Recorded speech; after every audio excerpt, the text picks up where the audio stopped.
Salut à tous, c'est Axel de testmobile.fr. On se retrouve dans un épisode de Rétrophone, encore dédié à Nokia. Et aujourd'hui, je vais vous parler des produits axés multimédia, axés photo, axés vidéo, qu'a proposé Nokia il y a quelques années.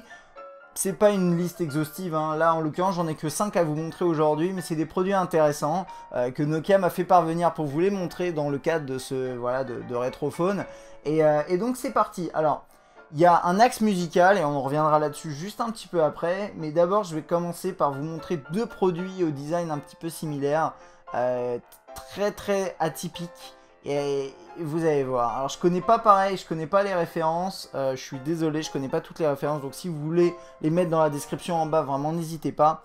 Et je sais qu'il y a eu plusieurs produits, alors là j'en ai deux. Allez hop, on va direct sur les deux en même temps. Ça fait partie de ces terminaux de chez Nokia avec un design un petit peu en mode caméscope de poche, ce qui est totalement bizarre aujourd'hui quand on y pense, parce qu'aujourd'hui on filme facilement avec un smartphone, on pense pas à ça, mais voilà, Nokia a expérimenté, je sais pas si ça s'est bien vendu. Vous voyez, vous avez même le bouton record, etc. enregistré. Et vous pouviez filmer comme ça, donc voilà, vous aviez l'air super malin, là, comme ça. Mais je dis pas, je sais pas la qualité si elle était bonne d'ailleurs. Qu'est-ce qu'on avait là-dedans? On a un 3,2 mégapixels, mais c'était du Carl Zeiss avec un zoom optique 3 fois. Tout de même, mes aïeux. Et là, on était en Carl Zeiss également avec du 2 mégapixels. Je sais pas ce que ça pondait comme vidéo, mais à l'époque, de toute façon, on s'intéressait pas au 720p ou 1080 ou plus. Donc voilà. Un écran en façade, l'optique ici, hop, on ouvrait ça. On pouvait bien sûr l'utiliser comme téléphone, mais ça commençait à devenir, vous voyez, assez colossal hein, à l'utilisation. Les touches ici, bon, là on va pas s'attarder là-dessus.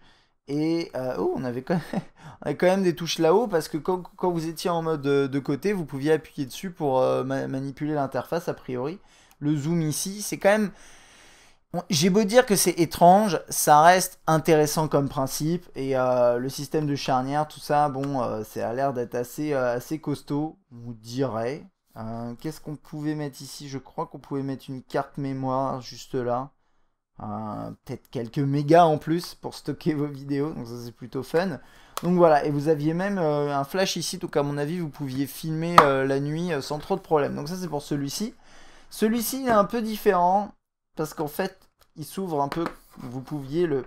Je sais pas trop comment c'est. C'est vraiment très étrange. Alors, première chose, vous pouviez faire ça également, hein, bien sûr. Donc, filmer comme ça, appuyer sur Rec, ici, c'est parti mon kiki. Mais en plus de ça, c'est un Transformers quoi le truc. Vous pouviez faire une rotation quasi complète en fait, ouais, de l'optique là, vous voyez, comme ça. Vous aviez le bouton on-off, verrouiller, déverrouiller, enfin verrouiller, déverrouiller, je sais plus comment ça se passait, mais au moins on-off ici.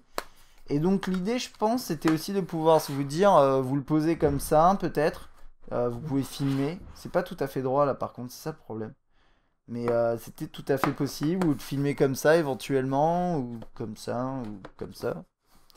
Euh, plutôt intéressant comme principe. Et puis bien sûr, vous pouvez l'utiliser comme téléphone normal. Et ça donnait ça, quoi. Voilà. Donc ça, c'est pour des deux petits loulous là, un peu complètement atypiques d'ailleurs, avec vraiment des designs très étranges, axés fonction.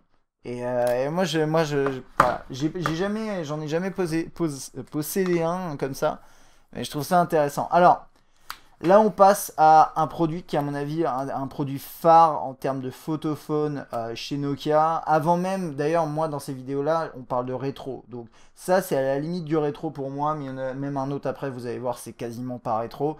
Mais celui-ci, bon, moi, j'ai possédé un N95, et j'ai possédé notamment un N95 8 Go, parce que ça, c'est la première édition du N95. Il y a eu un N95 juste après, qui était noir, et qui était 8 Go de mémoire interne. Là, je pense qu'on était peut-être à 4 Go, un truc comme ça, je sais pas.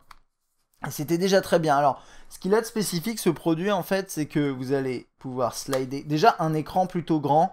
Pour moi, à cette époque-là, on disait que ça, c'était un smartphone. Pourquoi? Vous pouviez recevoir vos mails, vous aviez accès à Internet dessus, vous pouviez prendre des photos, et puis vous aviez un côté multimédia assez marqué, comme vous allez pouvoir le voir. Donc là, par exemple, donc hop, j'utilise le pavé, là j'utilise ça, on fait ça et ensuite, paf, on a ça qui s'active avec des boutons pour activer, enfin pour gérer tout ce qui est lecture, pause, play, etc., etc. Et donc ça c'était vraiment atypique. À côté de ça, on a paf la possibilité d'ouvrir l'optique. Sur la version 8 Go, ça se passait pas comme ça. Le truc était toujours ouvert. D'ailleurs, ça se rayait, c'était pas terrible. Mais ils ont dû faire ça pour une raison. Je sais pas pourquoi. Et normalement, il y avait voilà, un bouton aussi dédié pour l'appareil photo.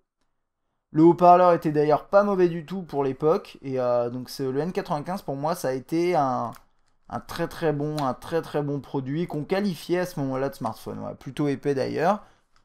Et puis ensuite, j'ai deux produits pour terminer. Désolé, j'en ai pas beaucoup pour cette série-là. Plutôt ici, axé musique. Avec cette série que Nokia a lancée. C'est assez récent finalement quand on y pense par rapport au monde des mobiles. Cette série Express Music. Donc vous le voyez ici.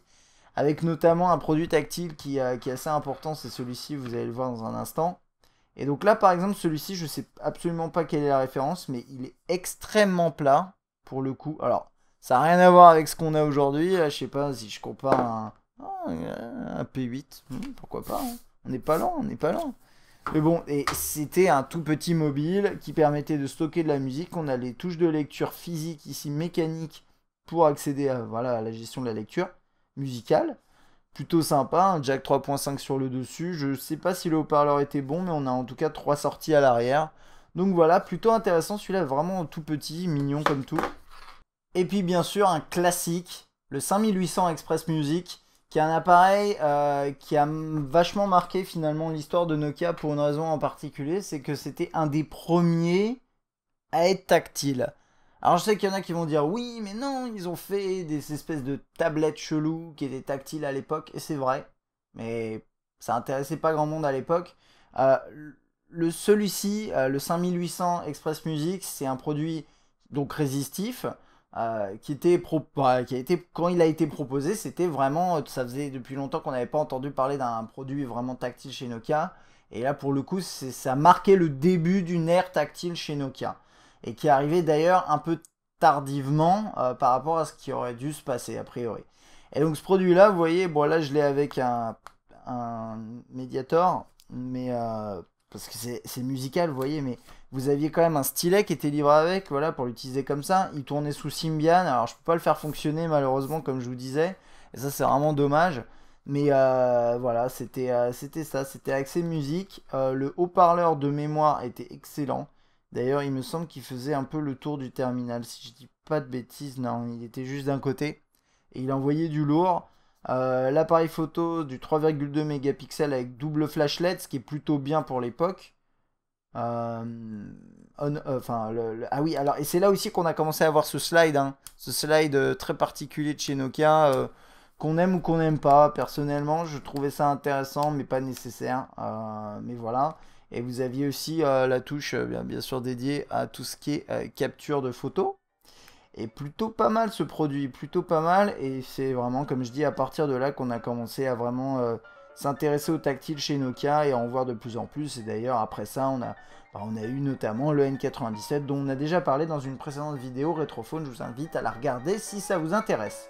Voilà, ce sera tout pour cet épisode Rétrophone Nokia dédié aux appareils mobiles un petit peu multimédia, anciens, musical, photophone. Alors c'est pas exhaustif hein, comme je vous disais, et si dans les commentaires vous avez envie de mettre des noms de produits qui pourraient aller dans cette catégorie, je vais pas pouvoir les recevoir pour vous les montrer, mais juste pour information, si vous en avez eu un de ceux que je viens de vous montrer ou d'autres bien entendu, n'hésitez pas à laisser un commentaire. J'espère que cette vidéo vous aura plu et vous aura intéressé, et puis moi je vous dis à la prochaine. Allez, ciao!